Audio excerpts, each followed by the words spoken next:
नमस्कार दोस्तों, एक बार फिर से आप सभी का आपके अपने YouTube चैनल सिविल इजी पर स्वागत है।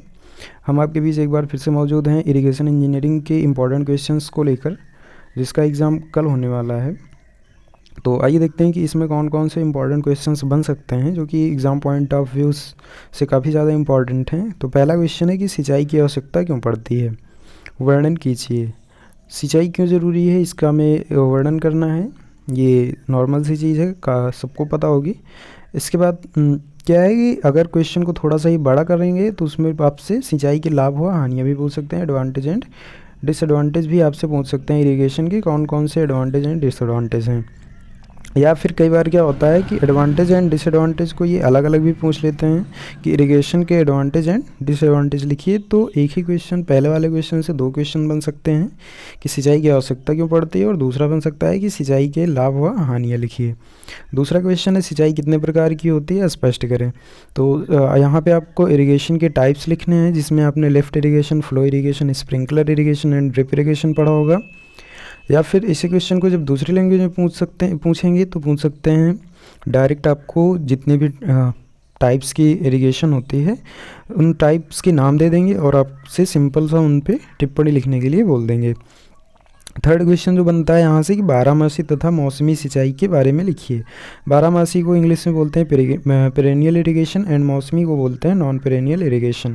तो यहाँ पे आपको जो इंग्लिश मीडियम के स्टूडेंट हैं वो समझ लें कि बारहमासी मतलब हुआ पेरेनियल इरिगेशन, मतलब perennial irrigation and non perennial irrigation के बारे में आपको यहाँ पे लिखना है। फोर्थ क्वेश्चन है वर्षा का मापन कैसे किया जाता है, किसी एक वर्षा मापी का सचित्र वर्णन कीजिए। तो यहाँ पे आपसे मेजरमेंट ऑफ रेनफॉल पूछ रहे हैं तथा रेनफॉल मेज़र करने के लिए हम कौन से इंस्ट्रूमेंट का यूज़ करते हैं। तो ये तो इसमें लिखा ही है कि वर्षा मापी का यूज़ करते हैं। तो आपने कई सारे वर्षा मापी पढ़े होंगे, जिसमें आपने सिम्पसन्स रेन गेज हो गया, स्टैंडर्ड रेन गेज हो गया, तो ये सब पढ़ा होगा। तो वहाँ से आपको किसी एक के बारे में अच्छे से एक्सप्लेन कर देना है। टिपिंग बकेट भी पढ़ा होगा, फ्लो टाइप पढ़ा होगा, तो कई सारी आपने रेन गेज पढ़े होंगे, उसमें से किसी एक को एक्सप्लेन करना है यहाँ पे। या फिर इसी क्वेश्चन को जब दूसरे में लैंग्वेज में पूछेंगे तो अथवा करके पूछ सकते हैं कि वर्षा मापन की इकाई क्या है, मतलब हम रेनफॉल जो मेज़र करते हैं हम उसे मापते किस उसमें है, यूनिट में। और साथ के साथ क्या बोल रहे हैं कि साइमन के वर्षा मापी पर प्रकाश डालिए। साइमन्स रेन गेज को यहाँ पे एक्सप्लेन करना है। इसी चौथे क्वेश्चन को और भी दूसरी लैंग्वेज में पूछ सकते हैं कि एक मानक वर्षा मापी जिसे हम स्टैंडर्ड गेज बोलते हैं का सचित्र वर्णन कीजिए। तो चौथा क्वेश्चन काफ़ी ज़्यादा इम्पॉर्टेंट है, ये आने के चांसेस इसके 95% हैं, बाकी 100% नहीं बोल सकते, बाकी इसके आने के चांसेस हैं। फिफ्थ क्वेश्चन है अपवाह किसे कहते हैं। अपवाह को इंग्लिश में रन ऑफ बोला जाता है। इसको प्रभावित करने वाले कारक कौन कौन से हैं लिखिए। और यहाँ पे आपको रन ऑफ के बारे में अच्छे से पढ़ के जाना है। रन ऑफ क्या होता है, सरफेस रन ऑफ, सब सरफेस रन ऑफ, ये सारी चीज़ें आप पढ़ लीजिएगा। सिक्स क्वेश्चन है नदियों का निस्सरण कैसे ज्ञात किया जाता है। निस्सरण मतलब होता है डिस्चार्ज।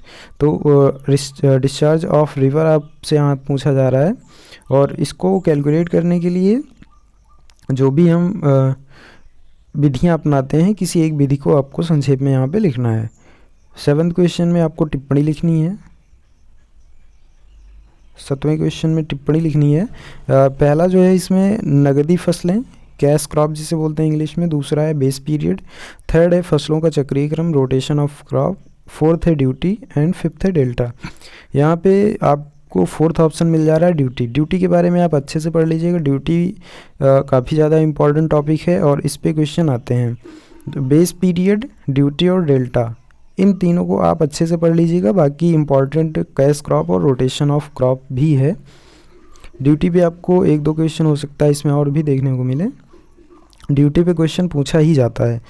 एट्थ क्वेश्चन है उत्तरी भारत की मुख्य फसलें कौन कौन सी हैं, उसके नाम लिखिए तथा मौसम भी लिखिए, मतलब किस मौसम में कौन सी फसल उगाई जाती है।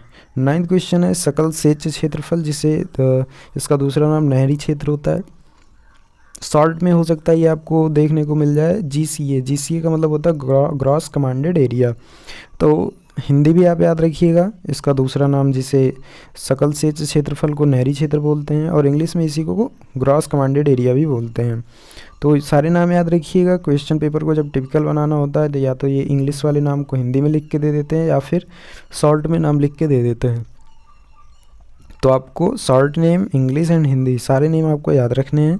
और क्या बोल रहे हैं, तथा कृषि सेच क्षेत्र कल्चरल कमांडेड एरिया में अंतर लिखिए। यहाँ पे GCA एंड CCA में आपको डिफरेंस लिखना है। 10th क्वेश्चन देखिए, हमने आपसे बोला कि ड्यूटी पे क्वेश्चंस पूछे जाते हैं। 10th क्वेश्चन फिर से ड्यूटी पे है कि ड्यूटी को प्रभावित करने वाले कारकों पर प्रकाश डालिए। 11th क्वेश्चन है कुएँ कितने प्रकार के होते हैं, संक्षेप में लिखिए। तो यहाँ पे आपसे टाइप्स वेल क्या होते हैं तथा वेल के टाइप्स भी लिखने हैं। अब देखिए जैसे 11th क्वेश्चन में पूछ रहे हैं कुएँ कितने प्रकार के होते हैं, तो ऐसा नहीं है सिर्फ आप कुएँ के टाइप्स लिखेंगे। सबसे पहला काम होगा आप कुआँ क्या होता है वो लिखिए, उसके बाद आपको उसके टाइप्स लिखने होंगे। ठीक, इसी क्वेश्चन को दूसरी लैंग्वेज में अगर पूछेंगे तो पूछ सकते हैं उथले तथा गहरे कुएँ में अंतर स्पष्ट कीजिए। शैलो एंड डीप वेल में आपको डिफरेंस लिखना है। 12वां क्वेश्चन है नलकूप में प्रयोग होने वाले किन्हीं दो स्ट्रेनर का चित्र देखकर व्याख्या कीजिए। यहाँ पे आपसे टाइप्स ऑफ स्ट्रेनर के बारे में पूछ रहे हैं, तो इस टाइप्स ऑफ जो भी 4-5 टाइप्स के स्ट्रेनर होते हैं आप सारे टाइप्स पढ़ लीजिएगा अच्छे से। एक दो तो अगर आप सारे टाइप्स पढ़े रहेंगे तो एक दो तो आसानी से लिख ही सकते हैं। लास्ट क्वेश्चन है नलकूप वेधन की मानक विधियों पर प्रकाश डालिए। यहाँ पे आपको बोरिंग ऑफ ट्यूबवेल जो होती है, मतलब ट्यूबवेल की जो बोरिंग की जाती है वो उसकी कौन कौन सी विधियाँ हैं उन विधियों को आपको लिखना है। तो इतने 13 क्वेश्चन हैं ये पार्ट 1 में। पार्ट 2 भी आपको शाम तक मिल जाएगा। अगर आप चैनल पे नए हैं तो चैनल को सब्सक्राइब ज़रूर कर लें, और यहाँ से क्वेश्चन आपको देखने को मिलेंगे, ये श्योर सी बात है। और दोस्तों के साथ भी शेयर कर दें जिससे कि उनका भी कल्याण हो जाए। तो अभी के लिए इस वीडियो में बस इतना ही, मिलता है नेक्स्ट वीडियो में, तब तक के लिए जय हिंद, जय भारत।